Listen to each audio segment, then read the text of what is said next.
हैं सर, आइए कौन कौन आ चुके हैं देखिए। शेर खान के संजीव होता साहब, आनंद राठी के मेहुल कोठारी साहब, दोनों का किया जाए स्वागत बिहुल के बाद।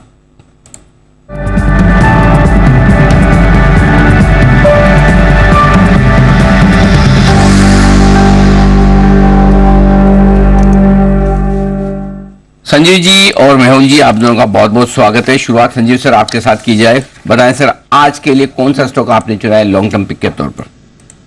गुड मॉर्निंग अनिल जी। आज का जो मेरा पिक रहेगा लॉन्ग टर्म के लिए वो है ऑटो एंड सर्विस स्पेस से रोलेक्स रिंग। ये कंपनी एक फॉर्जिंग कंपनी है। जो इसका रेवेन्यू मिक्स है वो है बेयरिंग सेगमेंट से 52% आता है, ऑटो कंपोनेंट से 48% आता है। जो तीन चार चीजें जो कंपनी में हमें अच्छी लगती है, पहली जो चीज है कि वॉलेट शेयर जो उसका है क्लाइंट में वो बढ़ रहा है, जिसकी वजह से इसकी रेवेन्यू विजिबिलिटी बढ़ रही है। स्टेप वाइज जो वॉल्यूम रैंप अप हो रहा है नए कस्टमर से, वो भी ऐड करेगा इसकी रेवेन्यू ट्रैजेक्टरी को FY 24 और 25 में। बैलेंस शीट बहुत स्ट्रांग है, कैपेक्स ऑलरेडी कंपनी ने कर चुके हैं, तो इसकी वजह से इसका जो रिटर्न रेशियो है, ROC है या ROE है, दोनों बढ़ने वाले हैं। मार्जिन अभी भी 20% से ऊपर है, ROE ऑलरेडी 20% क्रॉस कर चुका है। और वैल्यूएशन की बात करें तो EV/EBITDA पे ये 14.8 टाइम्स ट्रेड हो रहा है। और तो अभी भी मुझे लग रहा है कि यहाँ पे बहुत बड़ा एक रूम है रीरेटिंग के लिए, तो यहाँ पे एक बाय की सलाह रहेगी विद टारगेट प्राइस ऑफ 2382। 2382 ये है वो टारगेट प्राइस जिसके लिए करनी है खरीदारी। रोलेक्स रिंग्स में आपको करे खरीदारी। जब IPO आया था दीप, तब बहुत लोगों को इस कंपनी के बारे में बड़ी गलतफहमी थी। वो क्या गलतफहमी थी, जरा हमारे एक्सपर्ट्स के पैनल से पूछा जाए, अगर किसी को याद है तो बताए। किसी को आइडिया है कि क्या गलतफहमी हुई थी जब इसका IPO आया था? बगा साहब ध्यान से सुनिएगा, आप तो IPO इतना ट्रैक नहीं करते, लेकिन गलतफहमी बहुत ध्यान से सुनिएगा। एनीबडी? जी बंसल जी का जनरल नॉलेज खतरनाक है, हर चीज में उनको पता होता है। जी बताएं सर। नहीं अनिल जी, जनरल नॉलेज नहीं अनिल जी, मैं सिर्फ OTT देखता हूं और मेरी general knowledge news Anil ji सीमित है ज़ी बिजनेस तक। हाँ। उसके बाद मेरा टीवी से कोई नाता नहीं है अनिल जी, घर पे मेरे केबल का कनेक्शन भी नहीं है अनिल जी। अच्छा, ये तो आपने बताया था अनिल जी, वो घड़ी समझ लिया था, वो महंगी वाली घड़ी आती है ना, वो उससे गलतफहमी हुई थी और आपने बड़ा क्लैरिफिकेशन दिया था। तो मेरी रिक्वेस्ट अनिल जी आपके PCR से अनिल जी, मतलब की रिक्वेस्ट दे रहा हूँ अनिल, रिक्वेस्ट है कि वो दिखाए अनिल जी, वो बड़ा मतलब कि हाथ से वो क्या बोलते हैं हिंदी में, कुणाल जी की हिंदी बहुत अच्छी है, वो बड़े अच्छे से समझाया था अनिल जी आपने। और शायद उस दिन आपने येलो कलर की वो अपनी मेरी और कुणाल जी की फेवरेट वाली शर्ट भी पहनी हुई थी, वो that I am not sure, but बड़े प्यार से अच्छे से समझाया था और सोशल मीडिया पे भी चल रहा था, तब आपने बताया था उसके बारे में। लोगों को लगता है कि रोलेक्स की घड़ियां बनाने वाली कंपनी है। एग्जैक्टली, उसने रोलेक्स और रिंग्स के नाम से बाद में auto ancillary kind of company है। अच्छा, by the way Bansal ji ने बोला कि कुणाल जी को पूछ लीजिए, उनकी हिंदी अच्छी, मतलब कुणाल जी की इंग्लिश भी कुणाल जी की अच्छी, हिंदी भी कुणाल जी की अच्छी, तो आपका क्या अच्छा है बंसल जी? फिर बचा क्या? अनिल जी जनरल नॉलेज अनिल जी जो आपने बताया मुझे भी आज ही वो भी अभी आपने कहा था मेरी सीमित है, खाली जी बिजनेस तक और उसके बाद OTT। बंसल जी का एक ही चीज अच्छा है, चैनल चेक। वो बहुत जबरदस्त करके आते हैं, जहां से भी करके आते हैं, जबरदस्त करके आते हैं। तो रोलेक्स रिंग्स संजीव होता साहब को है पसंद अपनी लॉन्ग टर्म पिक के तौर पर। मेहुल जी गुड मॉर्निंग, बताएं सर आपकी long term pick. Good morning Anil ji, good morning Deepanshu ji. आज का मेरा जो लॉन्ग टर्म पिक है वो है मैनकाइंड फार्मा। देखिए फंडामेंटली अनिल जी बहुत अच्छी कंपनी है, सबको पता है, बट टेक्निकली भी थोड़ा बहुत कंसोलिडेट हो रहा था। उसके बाद आज एक ब्रेकआउट है, थोड़ा बहुत फ्लैग फॉर्मेशन जैसा है, बुलिश फ्लैग। तो मुझे लगता है यहाँ से 1800 तक के टारगेट देखने को मिल सकते हैं। 1510 1515 के आसपास ये ट्रेड कर रहा है, सो 1800 के टारगेट के लिए मैनकाइंड फार्मा को लिया जा सकता है। इसका स्टॉप लॉस रहेगा, टेक्निकल स्टॉप लॉस 1350 का। ये है आपके लिए राय। मैनकाइंड फार्मा यहां से भी और हो सकता है मजबूत, तकनीकी तौर पर भी जबरदस्त मिल रहे हैं। आज तो सुबह स्टॉक ऑफ द डे में बात भी की थी। बिल्कुल। आइए बग्गा साहब से जाने आज महंगाई के आंकड़ों पर एक राय। सर अमेरिका में और साथ साथ हमारी महंगाई पर जो कल आए, दोनों पर सर राय दें आपने। पहले हमारी महंगाई दर बहुत अच्छा नंबर आया, और जो हम RBI पॉलिसी के दिन भी बातचीत कर रहे थे अनिल जी के, अगर आप अप्रैल मई और जून के नंबर मिला के देखें तो RBI के एस्टिमेट से नीचे ही आएगा। तो ये जो नंबर आया 4.25 4.27 का हमारा, ये बहुत अच्छा नंबर रहा, और ये जून में भी हमें उम्मीद है ऐसे ही रहेगा। अक्टूबर तक थोड़ा बढ़ना शुरू करेगा, बट इस साल क्या है, गोल्डीलॉक्स है इंडिया में कि आपकी इकोनॉमी उम्मीद से बेहतर करेगी और इन्फ्लेशन उम्मीद से कम आएगी। तो ये डबल बैरल सपोर्ट मिल रहा है मार्केट्स को जहां तक इंडिया की बात है। रही अमेरिका में 5% था मार्च में, 4.9 हुआ अप्रैल में, मई में 4.1 से 4.2 का अनुमान है। मुझे लगता है 4.1 की तरफ ही आएगा, तो बहुत बढ़िया नंबर आएगा 4.1 का। उससे क्या हो जाता है कि ये स्थायी तौर पे इनका रेट इनके फेड रेट से कम हो जाता है। तो जहां 4.9 था 5 के सामने, 3 मई को 5 कर दिया था उन्होंने, और उसके बाद 4.9 अप्रैल का आंकड़ा निकल के आया मई के बीच में, मध्य भाग में महीने के। अब क्या है कि इनकी मीटिंग जो कल है उससे पहले आपको पता लग रहा है 4.1, 4.1 आपकी महंगाई दर है और आपका इंटरेस्ट रेट 5% चल रहा है। तो आपका रियल रेट पॉजिटिव में आ गया अमेरिका का एक स्थायी तौर पे। ये बहुत बड़ा एक सहारा मिलेगा फेड को कल पॉज करने का। वो कहेंगे अब छुट्टी ले रहे हैं रेट हाइक से, इस बारी नहीं करेंगे। डरा के जरूर जाएंगे, ये नहीं कहेंगे कि अभी हो गया। मुझे लगता है हो गया, बट बोल नहीं सकते अभी ये। तो यही कहेंगे कि देखिए टारगेट तो 2 है, नीचे की तरफ आ रहा है, रियल रेट पॉजिटिव में हम ले आए हैं, तो रिस्ट्रिक्टिव तो कर दिया है। इकोनॉमी पे अंकुश लगाने के बावजूद इकोनॉमी अच्छा ग्रोथ दिखा रही है, लेबर मार्केट टाइट है, नौकरियां आ रही हैं लोगों के लिए, कंज्यूमर स्पेंड अभी भी अच्छा चल रहा है। इन्फ्लेशन के साथ की मुहिम अभी खत्म नहीं हुई, तो जुलाई में देखेंगे।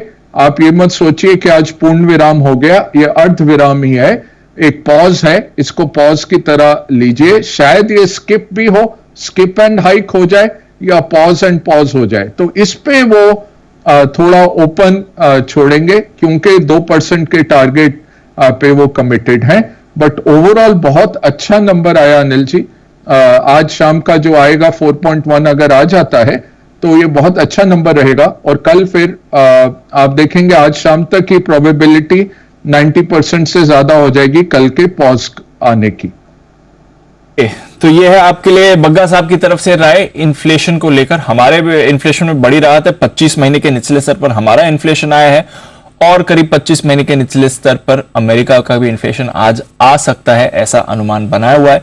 देखते हैं क्या डेटा आता है। ऑफ कोर्स फेड की बैठक है, फेड की बैठक में बग्गा साहब से कुछ और भी राय करेंगे। आइए उससे पहले एक 10 की कमाई ले ली जाए हिमांशु जी की तरफ से। हिमांशु जी बताएं सर, आपकी 10 की कमाई का स्टॉक आज का।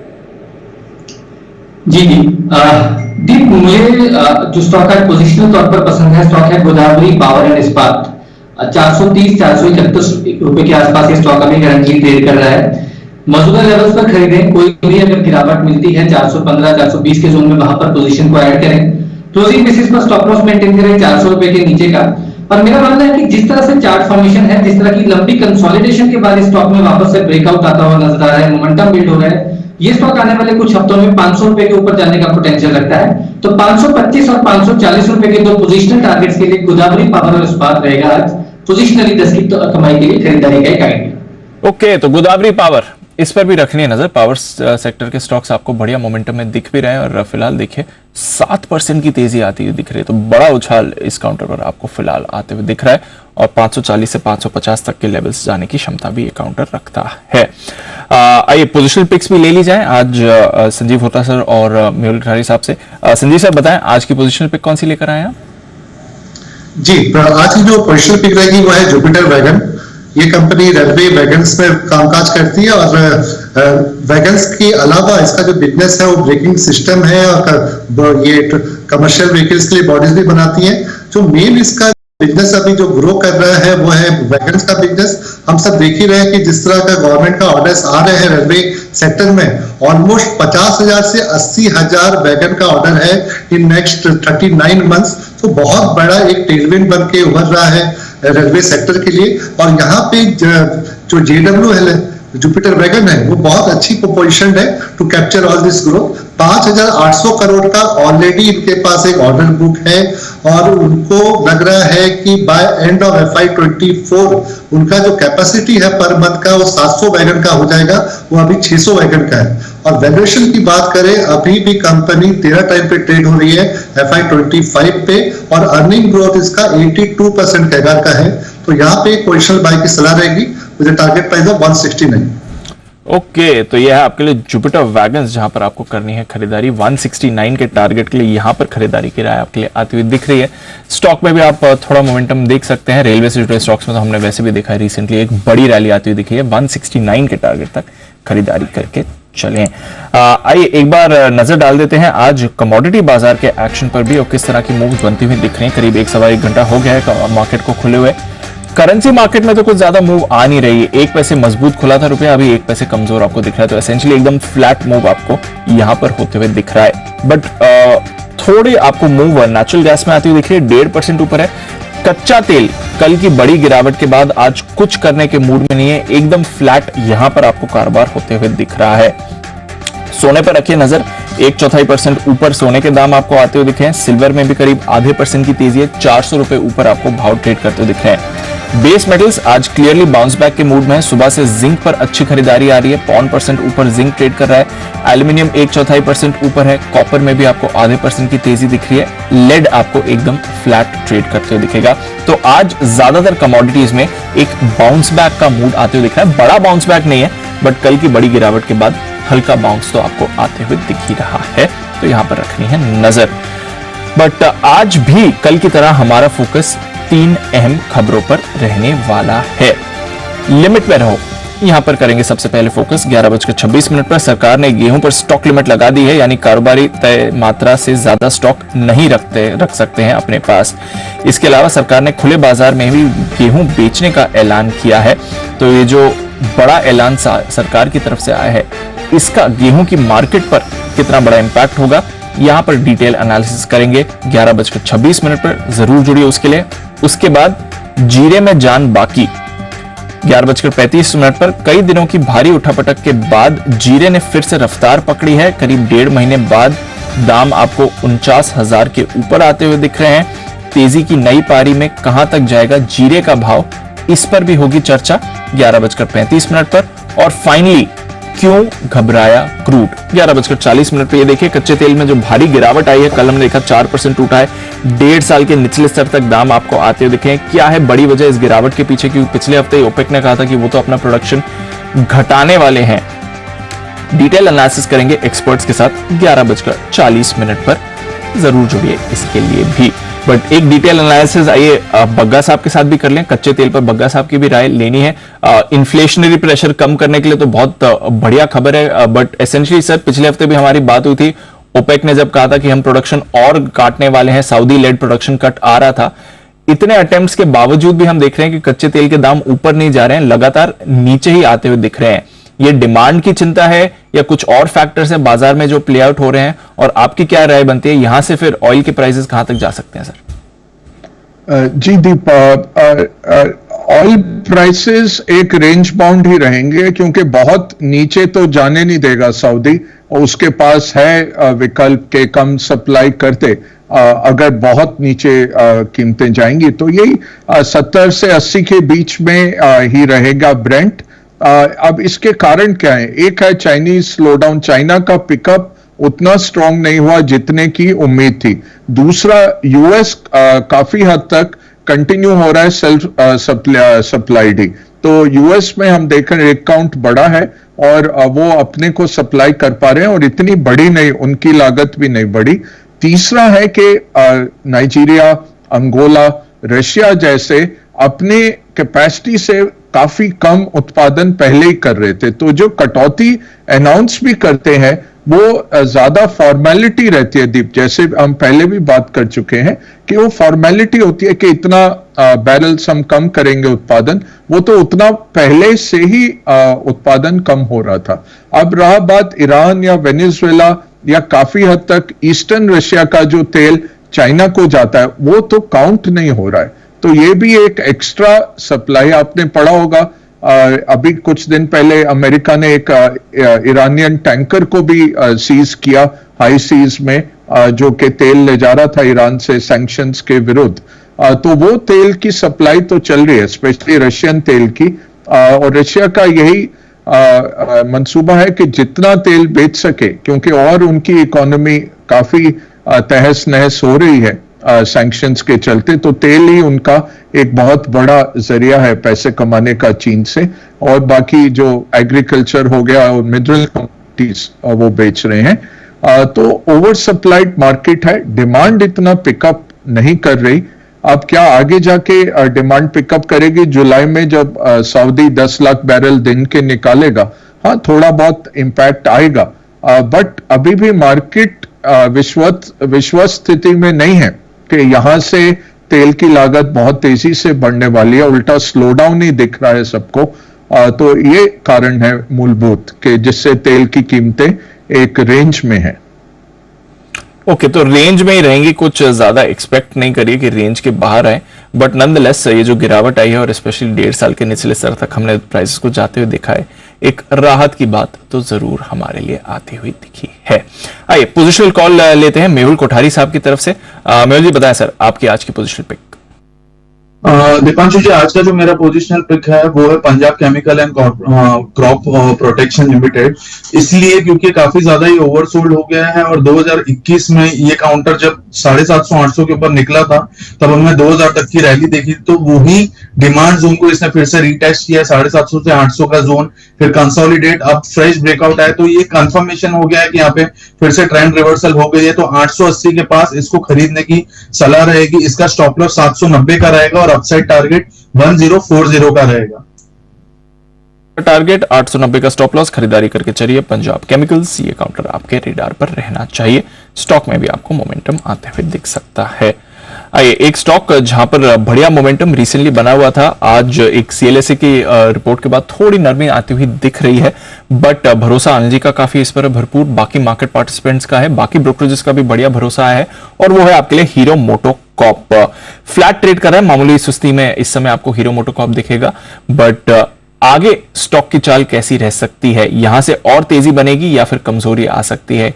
कैसी रहेगी इसकी चाल? आइए बुल वर्सेस बेयर हमारे साथ तैयार हैं आज कुशल और आशीष इस स्टॉक पर बात करने के लिए। कुशल, आपसे करते हैं शुरुआत, आप तो सेक्टर को ट्रैक भी करते हैं और इस पर बुल भी बनकर आए, बताइए क्या है तेजी के तर्क?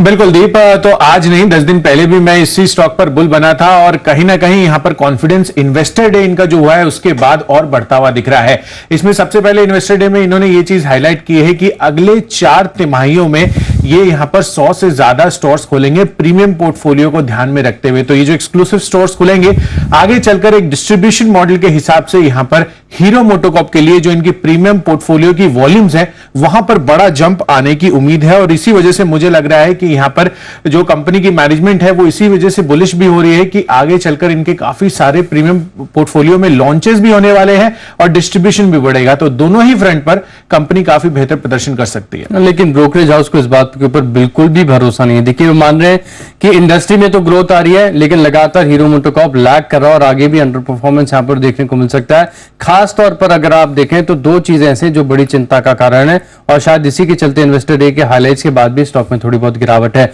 सबसे पहला है कि वॉल्यूम में जो ग्रोथ आएगी वो इंडस्ट्री के मुकाबले कम देखने को मिलेगी, और दूसरा बात है कि प्रीमियम सेगमेंट जहां पर मार्जिन काफी बढ़िया होते हैं, जहां पर ग्रोथ रियलाइजेशन काफी अच्छी होने की पोटेंशियल बहुत ज्यादा है, वहां पर ये कंपनी काफी लैग कर रही है। नो डाउट लॉन्चेस हैं, लेकिन बाकी के जो कॉम्पिटिटर्स हैं ये तो अभी लॉन्च की तैयारी कर रहे हैं, बाकी ने ऑलरेडी अपनी पकड़ काफी अच्छी तरीके से बना ली है। तो कॉम्पिटिशन काफी इंटेंस है, इनके लिए बड़ी चुनौती है। बिल्कुल आशीष, पर यह भी चीज हमें ध्यान रखनी चाहिए कि पिछले 5 महीनों का अगर आप मार्केट शेयर डेटा निकाल कर देखेंगे तो रिटेल स्तर पर जो इनका मार्केट शेयर है जनवरी में जहां पर 29% था वो बढ़कर करीबन 35% भी होता हुआ दिख रहा है। तो लगातार मार्केट शेयर गेन्स कंपनी करती हुई दिख रही है, प्रीमियम पोर्टफोलियो पर भी फोकस है, साथ ही कंपनी की जो ऑपरेटिंग मार्जिन है वहां पर भी मैनेजमेंट ने एक सिग्नल दिया है कि 14 से 15% की लॉन्ग टर्म मार्जिन एक्सपेक्ट करके चल रहे हैं। इनफैक्ट पिछले 8 तिमाही तिमाहियों में आप देखेंगे तो यहां पर highest level of operating margin इन्होंने किए हैं जो कि 13% के हैं, तो ये भी अपने आप में काफी इंटरेस्टिंग है। नहीं, लेकिन मैनेजमेंट तो कॉन्फिडेंट नजर नहीं आ रहा। वो कह रहे कि रॉ मटेरियल कॉस्ट में लगातार बढ़त देखने को मिल रही है, कीमतें बढ़ा दी, अब इतनी ज्यादा कंपटीशन हो रही है, ऐसे में कीमतें भी बढ़ा रहे हैं। अगर फिर भी मार्जिन में एक्सपांशन देखने को ना मिले तो अपने आप में काफी बड़ा चिंता का कारण है। तो मार्जिन की जो एक्सपांशन की आप बात कर रहे हो वो आंकड़ों में विजिबल नहीं है। बिल्कुल आशीष, ये चीज तो ध्यान में रखनी है, पर साथ ही आपको ये भी देखना है कि कितनी अंडर वैल्यूड है कंपनी, क्योंकि रीजनेबल वैल्यूएशन के हिसाब से जो इन्होंने रिकॉर्ड स्तर बनाए थे 4200 रुपए के, उस हिसाब से आप देखिए अभी भी 3000 के आसपास स्टॉक ट्रेड कर रहा है। 2300-2400 के लेवल से लगातार यहां पर 500-600 रुपए की बढ़त ऑलरेडी हो चुकी है, पर अभी भी करीबन 40% की अपसाइड पोटेंशियल इनके जो उच्चतम स्तर है उससे बाकी है। नहीं, लेकिन कुशल अगर इसी प्रकार का अंडर परफॉर्मेंस वॉल्यूम के लिहाज से देखने को मिला तो स्टॉक अंडर वैल्यूड ही रहेगा। इसी के चलते आप देखिए सीएलएससी की बड़ी इंटरेस्टिंग रिपोर्ट आई है जहां पर आज डबल डाउनग्रेड कर दिया गया है रेटिंग में। पहले ये देखिए आउट परफॉर्म की रेटिंग दिया करते थे, आउट परफॉर्म से सीधा स्टांस बदलकर बिकवाली के राय दी थी। लक्ष्य भी अगर आप देखें तो करंट मार्केट प्राइस से नीचे का 2708 रुपए का टारगेट है, और इसी के चलते देखिए सीएलएससी की रिपोर्ट का असर आज स्टॉक के भाव पर भी नजर आ रहा है। देखिए 200 रुपए नीचे इन्होंने अपना जो टारगेट है वो रखा है अभी मौजूदा भाव से, पर दूसरी तरफ सिटी ये अभी भी बुलिश है और काफी शानदार तरीके से बुलिश है, क्योंकि 3650 रुपए के टारगेट्स खरीदारी की राय बरकरार रखते हुए यहां पर इनका कॉन्फिडेंस साफ तौर पर नजर आ रहा है। जी तो यह है आपके लिए बुल वर्सेस बेयर, और सिटी की तरफ से 3650 का टारगेट आया है, सीएलएसए के डबल डाउनग्रेड के बाद 2700 का टारगेट आया। वैसे उस डबल डाउनग्रेड पर ज्यादा रिएक्ट नहीं किया स्टॉक में, नरमी है। बट एक बार संजीव होटा साहब से एक बार राय लेते हैं। संजीव होटा साहब, क्या व्यू बनता है? बाकी ऑटो स्टॉक्स के मुकाबले हीरो मोटो में वैसी मूव नहीं आई है, बट जो ये प्रीमियमाइजेशन की बात कर रहे हैं, नए स्टोर्स खोलने की बात कर रहे हैं, नई डीलरशिप, नए मॉडल्स, आज भी एक नया मॉडल उनकी तरफ से आया है, और जो कंपनी का आउटलुक बना है उसको लेकर क्या राय बनती है? आप कौन सी तरफ पे आएंगे इसके लिए? तो हीरो मोटो देखिए बहुत इंटरेस्टिंग एक नैरेटिव है। ये ऐसा स्टॉक है जो बहुत सिग्निफिकेंटली अंडर परफॉर्म किया है पूरा ऑटो एंसेसरीज स्पेस को भी और ब्रॉडर मार्केट को भी, लेकिन जो नई लीडरशिप आ रही है और जो बातें कर रही है बहुत ही प्रॉमिसिंग है। They are focusing on revenues, not on volume. They are focusing on the future technology, वो ईवी का हो या फिर प्रीमियमाइजेशन का हो। ये हिस्ट्री में पहली बार होगा कि FY24 में हीरो मोटो का सबसे ज्यादा लॉन्चेस होगा, आज तक ऐसा कभी हुआ नहीं है। और कंपनी जब डिजिटलाइजेशन की बात करती है, कस्टमर एक्सपीरियंस की बात कर रही है, तो मुझे लग रहा है कि बहुत प्रॉमिसिंग एक्सपेक्ट है। और जैसे आपने बात कर रहे थे कि 15 टाइम पे ट्रेड हो रही है कंपनी पी पे, और लगभग 8.7 टाइम्स ट्रेड हो रही है ईबी टू ईबिटा पे, तो मुझे लग रहा है थोड़ा भी अगर प्ले आउट हो जाए जो कंपनी बातें कर रहे हैं के लिए, तो मुझे लग रहा है बहुत अच्छा रीरेटिंग हो सकता है। तो रिस्क रिवॉर्ड बहुत फेवरेबल है, कब बाय करना चाहिए। और यहाँ पे अभी तो हमारा टारगेट प्राइस बहुत ही कम है, 3298 है, लेकिन बहुत बड़ा अपसाइड यहाँ बन सकता है नेक्स्ट 12 to 15 मंथ्स। ओके, तो 3300 तक के तो इमीडिएट लेवल्स होटा साहब भी देख रहे हैं, बट 1 से 1.5 साल में और अच्छी मूव आ सकती है। तो नजर के हीरो मोटो कॉप पर ये काउंटर आपके रेडार पर रहना चाहिए। ज्योतिवर्धन जयपुरिया साहब भी बस हमारे साथ जुड़ने की तैयारी में है। उससे पहले एक बार जय की तरफ से उनका एक जैकपॉट कॉल ले लेते हैं।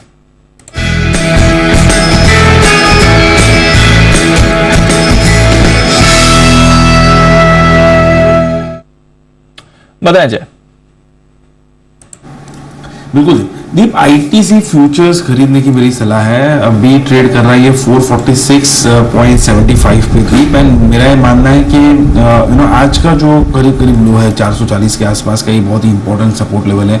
440 के नीचे अभी जाना नहीं चाहिए, और ऊपर में टारगेट जो इसके नजर आ रहे हैं, first target would be 456 and second target would be 463।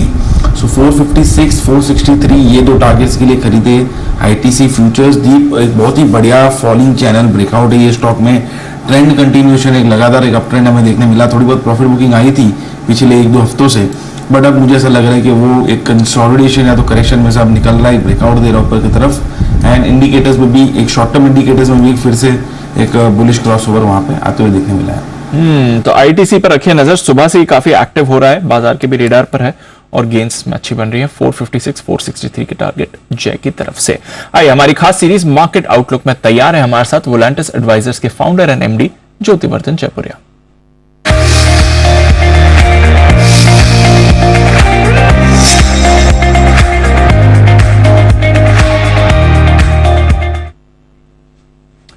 स्वागत है सर, गुड मॉर्निंग। जी बिजनेस को अपना वक्त देने के लिए बहुत बहुत शुक्रिया। बाजार के मूड माहौल से शुरुआत करना चाहूंगा सर, क्योंकि कल एक अच्छी डोज मिली, आईआईपी ग्रोथ अच्छी बढ़कर आई, एस्टिमेट से काफी बेहतर, इन्फ्लेशन 2 साल के लोएस्ट लेवल पर आते हुए दिख रहा है। तो एक बार जरा आउटलुक दीजिए, क्या बनता है? ऑलरेडी बैंक निफ्टी पर तो हाई बन गया, निफ्टी भी हाई से ज्यादा दूर नहीं है, आगे की चाल कैसे बनती है यहां से? हाँ, तो देखिए 2-3 महीना पहले जब मैं शो पे आया था, मैंने कहा था कि मार्केट अब है ना अच्छा लग रहा है, क्योंकि 3 चीज हो रहे हैं। एक तो इन्फ्लेशन पीक हो गया है और इंटरेस्ट रेट अब है ना यहाँ से बढ़ने की उम्मीद नहीं है, अगले 6 महीना में इंटरेस्ट रेट फ्लैटिश रहेगा। दूसरा है ना, वैल्यूएशन काफी ठीक हो गया था, फेयर वैल्यू पे आ गया था मार्केट। और तीसरा है ना, अर्निंग्स अभी भी होल्ड अप कर रहा है, अर्निंग्स डबल डिजिट में आ रहा है। पिछले क्वार्टर में अपने देखे तो 15% अर्निंग ग्रोथ था, पूरे साल का 11% अर्निंग ग्रोथ था, जो अच्छा है। तो उसके बाद मार्केट अभी काफी एक है ना 10% का बढ़त दे दिया है, तो एक तरह से वैल्यूएशन अब वापस से थोड़ा सा कंसर्न दिखा रहे हैं। तो मेरे ख्याल से अगले 3-4 महीना देखे तो शायद मार्केट थोड़ा फ्लैटिश हो सकता है, कंसोलिडेशन ले सकता है, जो अच्छा रहेगा। पर अगले 15-18 महीने में मार्केट में डबल डिजिट रिटर्न की उम्मीद है। डबल डिजिट रिटर्न की उम्मीद आप एक्सपेक्ट करिए मार्केट से, ये बढ़िया वोट ऑफ कॉन्फिडेंस आ रहा है सर। थोड़ा ग्लोबल पिक्चर भी इसमें समझाइए, क्योंकि आज अमेरिका के इन्फ्लेशन डेटा आएंगे, कल उनकी पॉलिसी रहने वाली है, एक्सपेक्टेशन तो है कि वहां पर भी अब पॉज आ जाएगा। क्या वहां से भी अब सिचुएशन संभलती हुई दिखेगी, क्योंकि S&P और नैस्डैक भी 14 महीने की ऊंचाई पर है सर? हाँ, वहां भी एक तरह से देखे तो S&P 20% बढ़त दे दिया नीचे से, तो एक तरह से वहां का बुल मार्केट शुरू हो गया। तो वहां देखे तो जो भारत में एक तरह से वही वहां भी देखने मिल रहा है कि इन्फ्लेशन नीचे आ रहा है और है ना काफी इंटरेस्ट रेट इंक्रीज हो चुका है। तो आशंका वही है कि कल है ना पॉज ही रहेगा। देखने का है कि उनका कमेंट्री क्या रहता है, क्या वापस एक है ना इंटरेस्ट रेट इंक्रीज के बात करेंगे अगले जुलाई के मीटिंग में, कि है ना लॉन्गर टर्म पॉज रहेगा। वो डिवाइडेड ओपिनियन है अभी भी, तो काफी क्लोज कॉल होएगा। पर एक तरह से हो सकता है 25 बेसिस पॉइंट जुलाई में कर देवे, पर वो है ना आखिरी इंटरेस्ट रेट हाइक रहेगा। तो जो है भारत में कि भाई इन्फ्लेशन एक तरह से पीक हो गया है, यहाँ से थोड़ा नीचे ही आएगा और इंटरेस्ट रेट की जो बढ़त थी वो खत्म हो गई, वही है ना वहां पे भी देखने को मिल रहा है। वहां सबसे बड़ा आशंका जो है अभी और चिंता का कारण हो रहा है वो है कि रिसेशन आ सकता है क्या। अभी तक जितना भी इकोनॉमिक डेटा आ रहा है, कोई ना रिसेशन की तरफ संकेत नहीं कर रहा है। इनफैक्ट यदि देखे तो एक तरह से इकोनॉमिक सरप्राइज में पॉजिटिव ही आ रहा है, नेगेटिव नहीं आ रहा है। पर वो एक चीज देखने को है, अगला 3 महीना 6 महीना में कहीं है ना स्लो डाउन आता है, कितना स्लो डाउन आता है कि जो है ना सॉफ्ट लैंडिंग बोलते हैं अपने की, फेड सॉफ्ट लैंडिंग ट्राई कर रहे हैं, सॉफ्ट लैंडिंग में कामयाब हो जाते हैं तो बहुत ही अच्छी बात रहेगी। तो अभी तो स्लो डाउन की बात या एटलीस्ट रिसेशन की बात करना भी कम हो गया है सर। देखते हैं शायद असल में सॉफ्ट लैंडिंग हो रही है कि नहीं। कमेंट्री भी काफी इंपॉर्टेंट रहेगी, बग्गा साहब भी अभी उसी के बारे में बात कर रहे थे, तो उसको भी रखनी है नजर। जरा बताएं सर, फिर क्या करना है? हमारे बाजार अच्छे दिख रहे हैं, हमारी इकोनॉमी अच्छी दिख रही है, ग्लोबल पिक्चर सुधरती हुई दिख रही है, तो किस तरह से इस बाजार में अपनी पोजिशन रखनी है? तो हम लोग के पिछले 15 महीना से एक ही थीम था कि बाय लोकल अवॉइड ग्लोबल। वो थीम अभी भी बेकरार है कि भाई भारत में तो ग्रोथ है, यहाँ रिसेशन की कोई है ना आशंका नहीं है, कोई भी डर नहीं है। तो इस हिसाब से भारत के सेक्टर्स अच्छे हैं, भारत की डोमेस्टिक इकोनॉमी अच्छी है, तो हम लोग का ज्यादा फोकस उसी पे है। बैंक्स पे हम लोग के ना 15 महीना से फोकस है, बैंक्स अभी भी अच्छे लग रहे हैं। सीमेंट एक दूसरा सेक्टर है जो अच्छा लग रहा है, वहां पे काफी कॉस्ट का है ना सेविंग हो रहा है। पर एक नया सेक्टर जहाँ पे हम लोग काफी है ना खरीदी कर रहे हैं वो है फार्मास्यूटिकल। तो फार्मास्यूटिकल हम लोग पिछले 2 साल से अवॉइड कर रहे थे, क्योंकि है ना शेयर प्राइसेस काफी बढ़ गए थे कोविड के बाद, और हम लोग की आशंका थी जो देखने को भी मिला कि भाई पोस्ट कोविड है ना वापस अर्निंग्स में थोड़ी नरमी आएगी, जो नरमी देखने मिला है। पर अब है ना लग रहा है फार्मा एक तरह से बॉटम हो गया है। डोमेस्टिक फार्मा अच्छा कर रहा है, वहां पे ना 10 से 12% सेल्स ग्रोथ इन जनरल देखने को मिल रहा है। वो एक सेगमेंट है जहाँ पे हम लोग बुलिश है। पर दूसरा सेगमेंट है जो यूएस जेनरिक्स है, जहाँ पे काफी ना 5-6 साल से दाम घटते जा रहे हैं और इसलिए ना हर एक कंपनी को नेगेटिव ग्रोथ आते जा रहा है। यूएस जेनरिक में अभी है ना बॉटम अप हो रहा है, लग रहा है कि भाव बॉटम अप हो गए, यहाँ से ज्यादा गिरेंगे नहीं, और वहां पे एक है ना हम लोग काफी खरीदी कर रहे हैं। ओके, तो थोड़ा फार्मा की तरफ मूव आ रहा है। इनफैक्ट रिसेंटली हमने देखा भी है सर, फार्मा में अच्छा रोटेशन हुआ है, खरीदारी भी हुई है। अवॉइड क्या करना है? मेटल्स, आईटी, अगर ग्लोबल पिक्चर की आप बात करें तो क्या वो अभी भी अवॉइड रहेंगे, क्योंकि रिसेंटली यहाँ पर भी थोड़ा रोटेशन तो बाजार ने दिखाया है सर। हाँ, तो हम लोग अभी तक लिए नहीं है उसमें से। यदि आपने देखे तो आईटी पे अब थोड़ा नजर हो रहा है क्योंकि वैल्यूएशन थोड़े अच्छे हो रहे हैं। हमारा अनुमान है कि अगले 1-2 क्वार्टर में अर्निंग्स थोड़ी नरम रहेगी, तो उस टाइम पे ना यदि कुछ शेयर प्राइस करेक्शन आया तो देख ना खरीदने को एक चांस मिलेगा। पर वैल्यूएशन थोड़ा अभी बेहतर हो रहा है, वैल्यूएशन थोड़ा सस्ते हो रहे हैं, तो उस हिसाब से अब थोड़ा नजर है ना हम लोग के आईटी पे भी है। ओके, तो आईटी पर भी रखिए नजर, थोड़ा यहां पर भी आपको एक्शन बनते हुए दिख सकता है। सर, ये जो एफआईएस की तरफ से वापसी हुई है, स्पेशली लास्ट 2 महीनों में बढ़िया खरीदारी है, 2-3 दिनों से थोड़ी मुनाफा वसूली, बट एसेंशियली 2 महीनों के अच्छे आंकड़े आए हैं।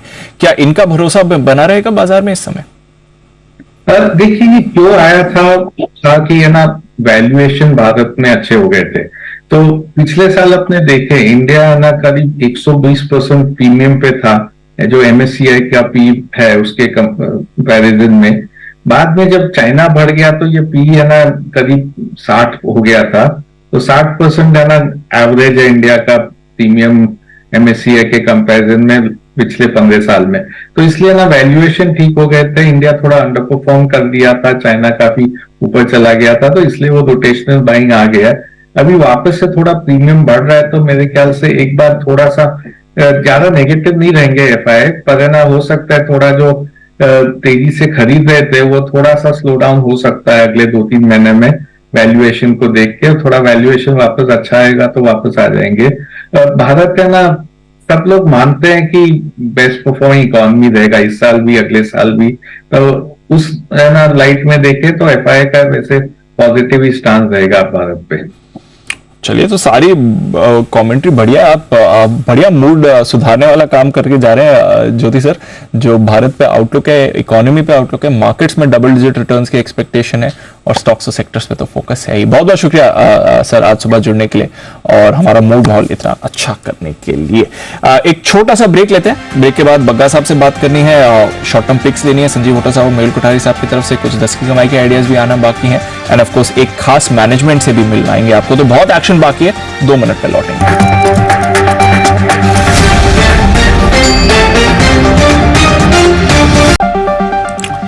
स्वागत है आपका 10 की कमाई में। कुछ बेहतरीन कॉल्स हमारे एक्सपर्ट्स आपको दे रहे हैं और बाजार भी अच्छे मूड में दिख रहे हैं। सेंचुरी लगाता हुआ निफ्टी 18,700 पर, 150 पॉइंट ऊपर बैंक निफ्टी 44,100 के बेहद करीब।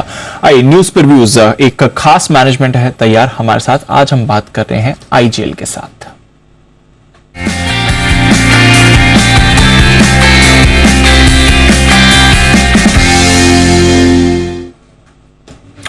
आईजीएल, इंद्रप्रस्थ गैस, हम सब इस कंपनी के बारे में जानते हैं। स्टॉक भी काफी वाइडली ट्रैक होता है।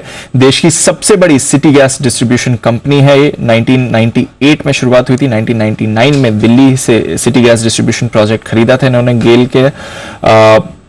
लगभग 30 से ज्यादा जिलों में कंपनी का कारोबार है, one of the biggest suppliers है, और ऑफ कोर्स जब भी इस क्षेत्र में खबर आती है ज्यादा इंपैक्ट भी इस कंपनी पर आपको आते हुए दिख रहा है। हमारे साथ आज शो में जुड़ रहे हैं संजय कुमार साहब, जो कंपनी के मैनेजिंग डायरेक्टर हैं।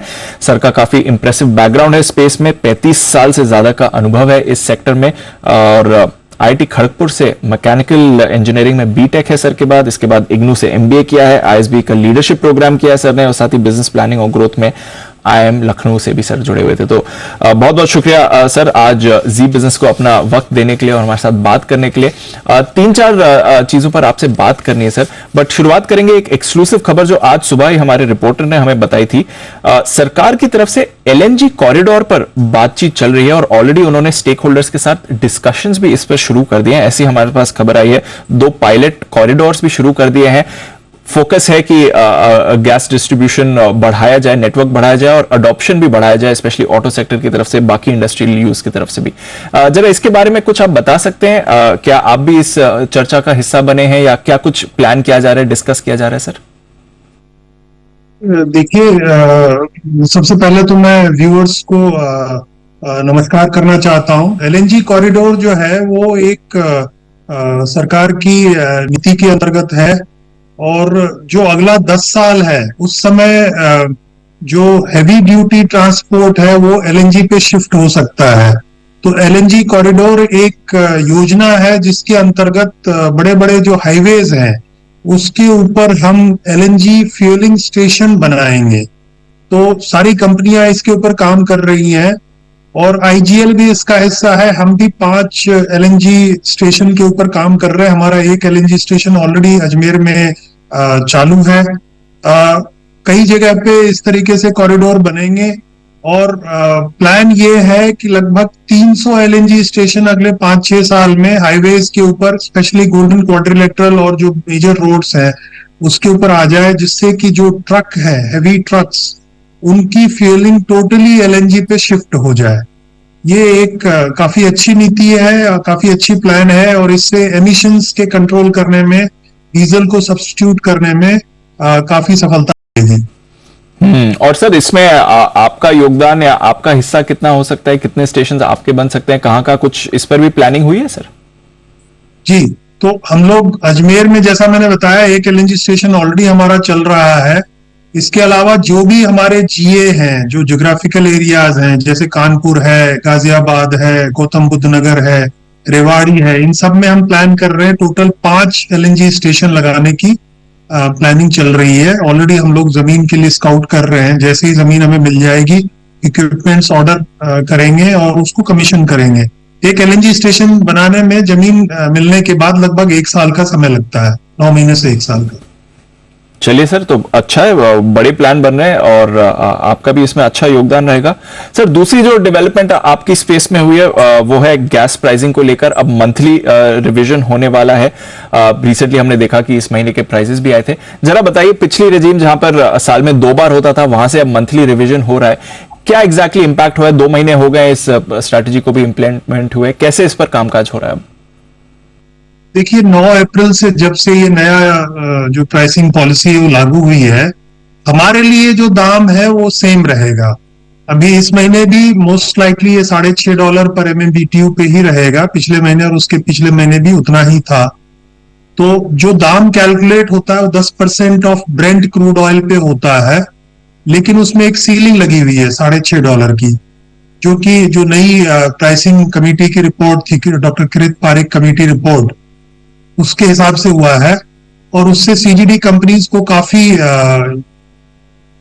ग्रोथ के लिए उनको काफी अपॉर्चुनिटीज मिलेंगी, बिकॉज उनका दाम में प्रिडिक्टेबिलिटी है। उनकी दाम अगले 3-4 साल तक हम प्रिडिक्ट कर सकते हैं कि क्या दाम होगा उनका। अगर आप ब्रेंट की बात करें, ब्रेंट एक काफी प्रेवलेंट इंडेक्स है इंडियन मार्केट के लिए, तो ये काफी अच्छा कदम है और इससे सीजीडी कंपनीज के लिए काफी अपॉर्चुनिटीज आएंगी। चलिए, अच्छा है सर। एपीएम गैस का क्या शेयर है करेंटली? क्योंकि सरकार ने कहा था कि एलोकेशन 94% होना चाहिए, बट सुना ऐसा जा रहा है कि फिलहाल 88% पर है। आप क्या इस पर लाइट दे सकते हैं सर? वही 87-88%। जो सीएनजी और पीएनजी, हम घरों में पीएनजी देते हैं और जो सीएनजी बेचते हैं, उसके परसेंटेज की बात हम कर रहे हैं। 88-87% हमें मिलती है gas, APM non APM gas. उसके अलावा हम इंडस्ट्रियल कॉमर्शियल के लिए अलग से गैस खरीदते हैं। तो ये 88% का आंकड़ा जो आपने बताया ये सही है। 88% पर ही है फिलहाल। अच्छा सर, जरा अपने मार्जिन आउटलुक पर बात करेंगे। हमने देखा है कि आपके जो मार्जिन है वो करीब 11.5% से बढ़कर 12.5% के हो गए, बट आपके सामने जो एमजीएल के मार्जिन हैं वहां पर हमने 15% से करीब 24% का एक्सपेंशन देखा है। तो आपका आगे का मार्जिन आउटलुक क्या बनता है सर? थोड़ा इस पर क्या प्लान है इस समय? देखिए, हर कंपनी की अपनी नीति होती है और एमजीएल की नीति के बारे में मैं कमेंट नहीं करूंगा। आईजीएल में हम लोग एक्चुअली जो कन्वर्जन रेट है उसको काफी उसको हम उसमें ग्रोथ करना चाहते हैं और इसलिए हम लोग मार्जिन उतनी ज्यादा नहीं रखते हैं। हमारा जो आज की प्लानिंग है, इस साल की मार्जिन हम 7.5 से 8 रुपए के लगभग में रखेंगे, जिससे कि हमारा वॉल्यूम में ग्रोथ आए। जो 8.25 million cubic metre per day हम आज बेच रहे हैं, उसको हम 9 million cubic metre per day तक ले जाने की प्लानिंग में लगे हुए हैं। उसके लिए हम कार्य भी कर रहे हैं, कैपेक्स भी कर रहे हैं, हर ज्योग्राफिकल एरिया में नई नई लाइनें कमीशन कर रहे हैं। ऑलरेडी 2-3 लाइनें हमारी कमीशन हो गई हैं, कुछ और होने वाली हैं। तो प्राइसिंग में हम एक मॉडरेट व्यू रखते हैं। मॉडरेट व्यू का मतलब है 7.5 से 8 रुपया। आज के दिन हम 7.5 रुपया पर मीटर क्यूब से ज्यादा का EBITDA हमें मिल रहा है। ओके सर, और ग्रीन हाइड्रोजन पर कोई प्लान्स? ग्रीन हाइड्रोजन के लिए हमने एक हमारा पायलट प्रोजेक्ट हमारे बोर्ड ने अप्रूव किया है, जो कि हम डासना के आसपास सेटअप करेंगे। डासना गाजियाबाद में एक जगह है जहां से हमारा पाइप नेचुरल गैस का नेटवर्क भी आता है। तो उसमें हम लगभग 4% गैस ब्लेंड करने की प्लानिंग कर रहे हैं, हाइड्रोजन ब्लेंडिंग की। और ये चूंकि ये प्रोजेक्ट ऑलरेडी अप्रूव हो गया है, तो इसके लिए अब हम कार्य कर रहे हैं जोर शोर से, जिससे कि पहला हमारा प्लांट है। उसके बाद 2 और प्लांट हम NCR नेशनल कैपिटल रीजन में लगाने की प्लानिंग कर रहे हैं, इसी कैपेसिटी की लगभग। केपेक्स कितना होगा सर इसके लिए? कैपेक्स अभी आएगा ये 150 करोड़, ये और उससे ज्यादा भी हो सकता है। अभी कैपेक्स एक्चुअली इन चीजों का जो हाइड्रोजन है साहब, इसकी जो कैपेक्स होती है ये हर महीने बदलती रहती है। तो इसके बारे में इस तरीके से कुछ भी अभी कहना उतना उचित नहीं रहेगा। जब आ जाए ऑफर हमारे पास, उस समय हम बताएंगे। चलिए सर, बट प्लान्स बढ़िया है एक्सपेंशन के। एक तो ग्रीन हाइड्रोजन में है, साथ ही खुद का कारोबार भी आप एक्सपैंड कर रहे हैं, और ये गैस कॉरिडोर की जो बात कर रही है उसमें भी आपका एक्टिव रोल है। बिजी रहने वाले कंपनी सर, और हम भी ऑफ कोर्स क्लोजली ट्रैक करेंगे। बहुत बहुत शुक्रिया आज वक्त देने के लिए संजय कुमार साहब, और जी बिजनेस से बात करने के लिए बहुत शुक्रिया। धन्यवाद। ये थे आपके लिए IGL का मैनेजमेंट। आगे के प्लान्स भी ढेर सारे हैं, वॉल्यूम को बढ़ाने की भी बात कर रहे हैं सर, और बाकी सारे फैक्टर्स भी इनके फेवर में इस समय दिख ही रहे हैं। आइए बढ़ते हैं आगे। बग्गा साहब से भी एक बात करनी है, उससे पहले एक बार आज की शॉर्ट टर्म कॉल्स ले लें। संजीव होटा साहब बताएं आज की शॉर्ट टर्म पिक आपकी। जी, आज की जो शॉर्ट टर्म पिक है वो है L&T फाइनेंशियल होल्डिंग, और यहाँ पे जो टारगेट प्राइस है वो है 128 का। कंपनी में जो चेंज हो रहा है वो कंपनी का ये फोकस अभी है पूरा रिटेल फ्रेंचाइजी पे है। अभी जो 75% इसका बुक है वो 90% हो जाएगा बाय FY24 में, और इसका जो ओल्ड लेगेसी बुक था जहां पे इसका प्रॉब्लम था वो पूरा का पूरा रन डाउन हो जाएगा, क्लोज हो जाएगा बाय एंड ऑफ FY24, जिसकी वजह से ROE एक्सपांशन और ROE एक्सपांशन दोनों देखने को मिलेगा। 35% का हम सोच रहे हैं कि यहाँ पे अर्निंग कैगर देखने को मिलेगा 23 to 25 में। ROE कम से कम 3% के आसपास हो जाना चाहिए FY25 एंड तक। और अभी वैल्यूएशन की बात करें तो अभी भी 1 टाइम ट्रेड हो रहा है FY25 एवरेज बुक वैल्यू पे। तो यहाँ पे मुझे लग रहा है कि NBFC में जो अभी अपसाइकिल में चल रहा है, यहाँ पे भी इसको फायदा मिलेगा और रेटिंग होगा, तो यहाँ पे बाय की सलाह रहेगी। टारगेट प्राइस है 128। L&T फाइनेंस आज आपको मोमेंटम भी दिख रहा है। सुबह हम स्टॉक के बारे में बात भी कर रहे थे, तो नजर रखिए इसको अपने रेडार पर। मेहुल जी बताएं आपकी आज की शॉर्ट टर्म पिक। दीपांशु जी, मेरी जो शॉर्ट टर्म पिक है वो है बारबेक्यू नेशंस। 660 का भाव है। ये इसलिए क्योंकि ये तकरीबन 1900-2000 के लेवल से करेक्टिव मोड में है, और यहाँ पर मुझे एक रिवर्सल साइन दिख रहा है वीकली और मंथली चार्ट पर। तो ऐसा लगता है एक शार्प पुल बैक आ सकता है इस काउंटर में। तो 660 के आसपास इसको लेने की सलाह रहेगी। 600 का स्टॉप लॉस रहेगा। यहाँ पर अपसाइड बाउंस 780 तक से 800 तक आ सकता है। तो मेरा टारगेट है 780 का बारबेक्यू नेशंस में। तो 80 से 800 के टारगेट लिए बारबेक्यू नेशन पर करें खरीदारी। बग्गा साहब, आज तो इन्फ्लेशन डेटा आएगा, कल फेड की पॉलिसी है, 80% लोग मान रहे हैं कि पॉज होने वाला है। कमेंट्री के बारे में थोड़ा बताएं सर। आपने कहा कि शायद एक पॉज और वापस हाइक हो सकता है, या 2 पॉज और वापस हाइक हो सकता है, बट जो बाकी कमेंट्री बंद कर आते हैं, एक तो उनका डॉट प्लॉट पर तो नजर रहेगी, बट इकोनॉमी पर क्या कहते हैं? अगर आज इन्फ्लेशन अनुमान से थोड़ा ज्यादा आता है तो फिर क्या इंपैक्ट हो सकता है? आगे के फ्लो पर क्या कुछ इंपॉर्टेंट पॉइंट्स रहेंगे जो नजर रखनी पड़ेगी सर? देखिए दीप, 4.1 पे एंकरिंग हो गई है मार्केट की, 4.1 का महंगाई दर का आंकड़ा आएगा। अगर उससे ज्यादा आता है तो थोड़ा मार्केट आज नीचे जा सकता है, बट उम्मीद यही है कि ये 4.1, क्योंकि इसमें काफी हद तक हमने जो कोइंसिडेंटल इंडिकेटर्स देखे हैं, और क्योंकि ये लैगिंग इंडिकेटर का एक नजरिया होता है, तो एक्यूरेसी रहती है 4.1 से 4.2 का ही आना चाहिए। दूसरी बात ये रहेगी कि फाइनेंशियल टाइम्स ने 45 इकोनॉमिस्ट का सर्वे किया और लगभग सभी ने यही कहा कि 2 रेट हाइक और चाहिए होंगे, 5.5% लाना पड़ेगा इन्फ्लेशन को काबू में लाने के लिए। हम मार्केट में यही सोच रहे हैं कि अभी हो गया, इससे ज्यादा जरूरत नहीं है, क्योंकि जब लैग इफेक्ट से ये आएगा और इससे अगर आप बहुत ज्यादा बढ़ाएंगे तो मंदी का दौर आप इकोनॉमी में ले आएंगे। अभी सॉफ्ट लैंडिंग दिख रही है, 1-1.5% जीडीपी गिरेगा और निकल जाएगा अमेरिका। तो ये बहुत अहम रहेगा कि ये क्या कहते हैं। अब ये नहीं कह सकते कि 5% में हम रुकने वाले हैं इस साइकिल में, यही कहेंगे कि डेटा डिपेंडेंट है, बट अगर हॉकिश ना साउंड करे तो काफी पॉजिटिव रहेगा मार्केट्स के लिए। दीप, मार्केट एंटिसिपेशन में बैठा है, बहुत सारा पैसा साइड में बैठा है लगने के लिए अमेरिकन मार्केट में। तो ये बहुत अहम रहेगा कि क्या कहते हैं कि हायर फॉर लॉन्गर के जरिए से कितना हायर और कितना लॉन्गर और। तो ये तो है कि 2023 का तो वो रेट कट बिल्कुल बोलेंगे हमें नहीं दिखता, बट मार्केट को अब उम्मीद ये है 2024 के फर्स्ट क्वार्टर में शायद रेट कट शुरू हो जाए। जेपी मॉर्गन का रिपोर्ट निकला कल, वो यही कह रहे हैं कि तीसरे तिमाही से थोड़ा स्लो डाउन आना शुरू हो जाएगा और ये देखते देखते ये रेट तो नहीं बढ़ाएंगे और हो सकता है कि फर्स्ट क्वार्टर में रेट कट भी आ जाए। मेरा जो सोच है, रेट हो गया हाइक जो होना था, जून जुलाई में नहीं होना चाहिए अब बढ़ोतरी, बट बहुत डेटा पे डिपेंड करता है, तो यही देखना पड़ेगा। दीप, डेटा पर डिपेंड करता है, बट देखते हैं। अभी के लिए तो पॉज एक्सपेक्टेड है और शायद ये लंबा पॉज भी बन जाए। Of course Thursday morning, Wednesday शाम, कल शाम को ये पॉलिसी आने वाली है। थर्सडे मॉर्निंग बग्गा साहब हमारे साथ होंगे ही इस पॉलिसी का पूरा विश्लेषण करने के लिए और आगे के आउटलुक भी देने के लिए। आइए आज के शो का समापन करें, उससे पहले 10 की कमाई रह गई है राकेश जी कुणाल जी की तरफ से। सर बताएं आपकी 10 की कमाई का स्टॉक।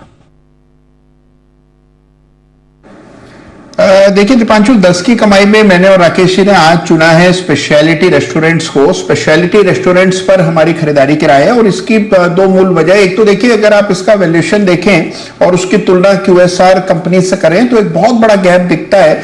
और आजकल देखिए लोगों का पूरा जोर जो है फाइन डाइनिंग की तरफ है और इस कंपनी में भी बहुत सारे ब्रांड्स हैं, तो हमें लगता है कि वो गैप जरूरत से ज्यादा है, वो गैप जरूर ब्रिज होगा और ऐसा हुआ तो फिर इस स्टॉक की री-रेटिंग हो सकती है।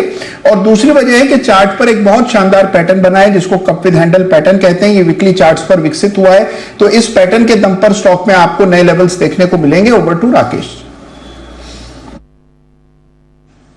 दिवांशु, बेहतरीन टेक्निकल स्ट्रक्चर है। देखिए मंथली चार्ट्स पे देखें तो स्टॉक 2012 में 225-230 के अराउंड लिस्टिंग हुई थी और उसके बाद करेक्शंस हुई, नीचे से रैली बनी और अब उन लेवल्स को तोड़ने की तैयारी कर रहा है। 230 के अराउंड कंसोलिडेट कर रहा है। इन स्तरों पर करेक्शंस पे खरीदारी की रहा है और जैसे अभी कुणाल जी ने बोला कि बढ़िया मतलब कि रेस्टोरेंट है, one of the finest dining restaurant chain है भारत की। 123 रेस्टोरेंट्स हैं इन 14 सिटीज, 3 ग्लोबल रेस्टोरेंट्स हैं, प्लस में एक रेस्टोरेंट इसका लंदन में है। डेट फ्री कंपनी है, बेहतरीन ROC 22% की, 5 साल की पैट की ग्रोथ 32% की है और चार्ट्स के ऊपर री-रेटिंग के संकेत है। इन स्तरों पर करेक्शंस पर अगर हल्की फुल्की करेक्शन होती है तो खरीदना चाहिए। 300 से लेकर 325 के टारगेट हैं। 6 से 8 महीने का नजरिया बना के स्पेशलिटी रेस्टोरेंट में खरीदारी की राय है। 300 से 325 का टारगेट स्पेशलिटी रेस्टोरेंट्स, यहां पर करें खरीदारी, ये है आपके लिए राय बंसल जी और राकेश जी की और कुणाल जी की तरफ से। आइए शो का समापन का वक्त हो गया। 63,000 के ऊपर आपको सेंसेक्स जाते हुए दिख रहा है। 350 अंकों की तेजी है। 18,700 पर निफ्टी, 44,100 के पार बैंक निफ्टी डेज हाई पर बाजार ट्रेड करते हुए दिख रहे हैं जब हम शो का समापन कर रहे हैं। बढ़िया एक्शन है बाजार में और इस एक्शन में आपको और भी मूवमेंट आते हुए दिख सकता है। बहुत बहुत शुक्रिया हमारे सभी मेहमानों का आज सुबह हमारे साथ जुड़ने के लिए और अपना वक्त देने के लिए। बग्गा साहब आपका भी थर्सडे मॉर्निंग फिर से करेंगे मुलाकात सर। सुमित जी, कुणाल जी, राकेश जी, संजीव हुड्डा साहब, मेहुल कोठारी साहब एसपीएल मिड कैप्स के लिए, Wagle sir and of course Himanshu ji, आपका भी बहुत बहुत शुक्रिया। दोपहर के शो में आपसे फिर से करेंगे मुलाकात इस एक्शन को आगे बढ़ाने के लिए। बट रोज की तरह शो के समापन के बाद आप सभी से निवेदन है अपनी जगह पर खड़े हो जाएं। जय हिंद।